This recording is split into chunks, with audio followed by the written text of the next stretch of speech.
লাভপুরে ফের বিজেপি ও সিপিএম এর ভাঙন। বিভিন্ন অঞ্চল থেকে 500 জন কর্মী সমর্থক বিরোধী দল ছেড়ে তৃণমূলে যোগদান করলো।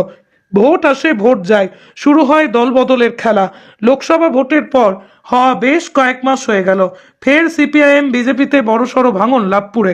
বিধানসভা ভোটের আগেই লাভপুর ব্লকের জামনাম, ইন্দাস, বিপ্রটিকুড়ি, কুরুনাহাট, চৌহাট্টা, মহোদরি 2 নম্বর অঞ্চলের প্রায় 500 জন বিজেপি ও সিপিএম ছেড়ে তৃণমূল কংগ্রেসে যোগদান করেন। এদিন বিকেলে লাভপুরের লড্ডা মোড়ে যোগদান সভায় লাভপুরের তৃণমূল বিধায়ক অভিজিৎ সিনহার হাত ধরেই তৃণমূল কংগ্রেসে যোগদান করে।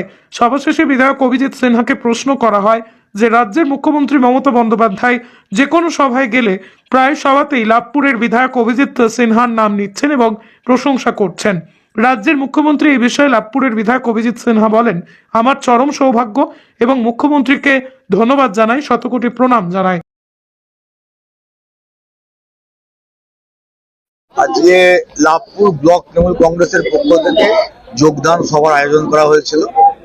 লাভপুর ব্লকের 11টি অঞ্চলের মধ্যে 5টি অঞ্চল থেকে বিজেপি এবং সিপিএম এর কর্মী সমর্থক নেতৃত্ব সংখ্যায় প্রায় 400 থেকে 500 জন আপনারা দেখতে পেলেন। তারা আজকে এসে মমতা বন্দ্যোপাধ্যায়ের উন্নয়ন, মামাটি মানুষের সরকারের যে কাজ, সেই কাজের সঙ্গে তারা যুক্ত হলেন এবং তারা আজকে তৃণমূল কংগ্রেসের পতাকা নিয়ে আজ থেকে তারা তৃণমূল কংগ্রেসের সৈনিক, তারা মমতা বন্দ্যোপাধ্যায়ের সৈনিক হিসেবে তারা আজ থেকে কাজ শুরু করবে। কতজন জয়েন করবে? 400 থেকে 500 আমরা দেখতে পেলেন। সবাই অঞ্চল ওয়াইজ এসে এখানে পতাকা নিয়ে তারা যোগদান করবে। বা প্রশাসনের সভায় সেই জায়গায় গিয়ে বারবার আপনার নাম নিয়েছেন বিধায়ক হিসাবে লাভপুরের বিধায়ক অভিজিৎ সিং। এটা আমার চরম সৌভাগ্য এবং আমি ওনাকে আমার প্রণাম জানাই, শতকোটি প্রণাম।